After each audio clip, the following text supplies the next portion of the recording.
ಓಂ ಶ್ರೀ ಗುರುಭ್ಯೋ ನಮಃ. ಹರಿ ಓಂ.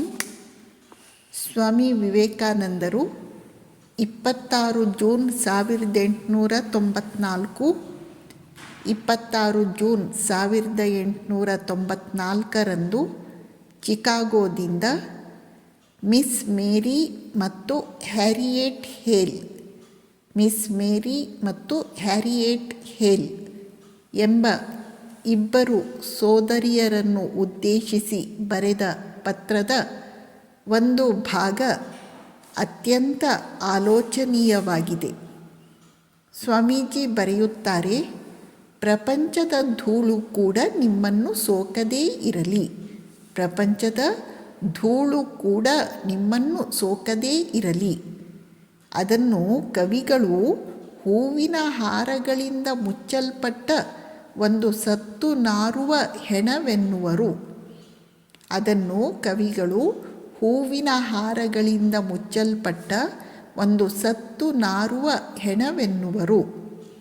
ಸಾಧ್ಯವಾದರೆ ಅದನ್ನು ಮುಟ್ಟಬೇಡಿ, ಸಾಧ್ಯವಾದರೆ ಅದನ್ನು ಮುಟ್ಟಬೇಡಿ. ಸ್ವರ್ಗದ ಹೋಮಾಪಕ್ಷಿಯ ಮರಿಗಳಂತೆ ಮೇಲೆ ಹಾರಿ, ಸ್ವರ್ಗದ ಹೋಮಾಪಕ್ಷಿಯ ಮರಿಗಳಂತೆ ಮೇಲೆ ಹಾರಿ. ಸಂಸಾರದ ಪಂಕ, ಪಂಕ ಎಂದು ಹೇಳಿದರೆ ಕೆಸರು, ಸಂಸಾರದ ಪಂಕ ನಿಮ್ಮ ಕಾಲಿಗೆ ಸೋಂಕುವುದಕ್ಕೆ ಮುಂಚೆ ಮೇಲೆ ಹಾರಿ.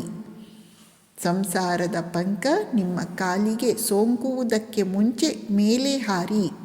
ಹೇ ಜಾಗೃತನಾದವನೇ, ಪುನಃ ನಿದ್ರಿಸಬೇಡ, ಹೇ ಜಾಗೃತನಾದವನೇ, ಪುನಃ ನಿದ್ರಿಸಬೇಡ. ಈ ಕೆಲವೇ ಮಾತುಗಳಲ್ಲಿ ಸ್ವಾಮೀಜಿ ಜಗತ್ತಿನ ಯಥಾರ್ಥ ಸ್ವರೂಪವನ್ನು ನಮ್ಮ ಮುಂದೆ ತೆರೆದು ಇಟ್ಟಿದ್ದಾರೆ.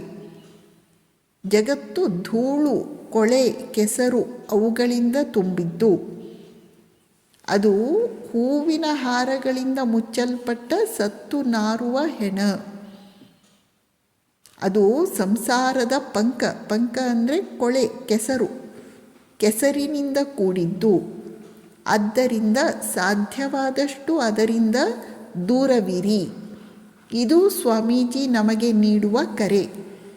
ಜೊತೆಯಲ್ಲಿ ನಾವು ಸ್ವರ್ಗದ ಹೋಮಾಪಕ್ಷಿಯ ಮರಿಗಳಂತೆ ಇರಬೇಕಂತೆ. ವೇದಗಳಲ್ಲಿ ಹೋಮಾಪಕ್ಷಿಯ ಕಥೆ ಬರುತ್ತೆ. ಅದು ಆಕಾಶದಲ್ಲಿನೇ ವಾಸವಾಗಿರುತ್ತೆ, ಅಲ್ಲಿಯೇ ಮೊಟ್ಟೆ ಹಾಕುತ್ತೆ. ಆ ಮೊಟ್ಟೆ ಕೆಳಗೆ ಬೀಳ್ತಾನೇ ಇರುತ್ತೆ. ಅದು ಬೀಳುತ್ತಿರುವಾಗಲೇ ಒಡೆದು ಮರಿ ಹೊರಕ್ಕೆ ಬರುತ್ತೆ. ಆ ಮರಿ ಕೆಳಕ್ಕೆ ಬೀಳ್ತಾ ಇರುತ್ತೆ. ಕೆಳಕ್ಕೆ ಬೀಳುವಾಗಲೇ ಅದಕ್ಕೆ ಕಣ್ಣು ಬರುತ್ತೆ. ಅದು ತಾನು ನೆಲಕ್ಕೆ ತಾಗಿಬಿಟ್ರೆ ಎಲ್ಲಿ ನಾಶವಾಗಿ ಹೋಗ್ತೇನೋ ಎಂದು ಅಪಾಯವನ್ನು ಗುರುತಿಸಿ ತಕ್ಷಣ ಮೇಲೆ ಹಾರಿ ಹೋಗುತ್ತದೆ. ಶ್ರೀರಾಮಕೃಷ್ಣರು ನಿತ್ಯ ಮುಕ್ತ ಜೀವಿಗಳನ್ನು ಹೋಮಾಪಕ್ಷಿಗೆ ಹೋಲಿಸುತ್ತಿದ್ದರು. ಹಾಗೆಯೇ ಇಲ್ಲಿ ಸ್ವಾಮೀಜಿ ಮೇರಿ ಮತ್ತು ಹ್ಯಾರಿಯೆಟ್ ಅವರಿಗೆ ನೀವು ಸ್ವರ್ಗದ ಹೋಮಾಪಕ್ಷಿಯ ಮರಿಗಳಂತೆ ಇರಿ, ಸಂಸಾರದ ಪಂಕ ನಿಮ್ಮನ್ನು ತಟ್ಟುವುದು ಬೇಡ ಎಂಬ ಒಂದು ಸುಂದರ ಕರೆಯನ್ನು ನೀಡುತ್ತಿದ್ದಾರೆ. ನಮಸ್ಕಾರ.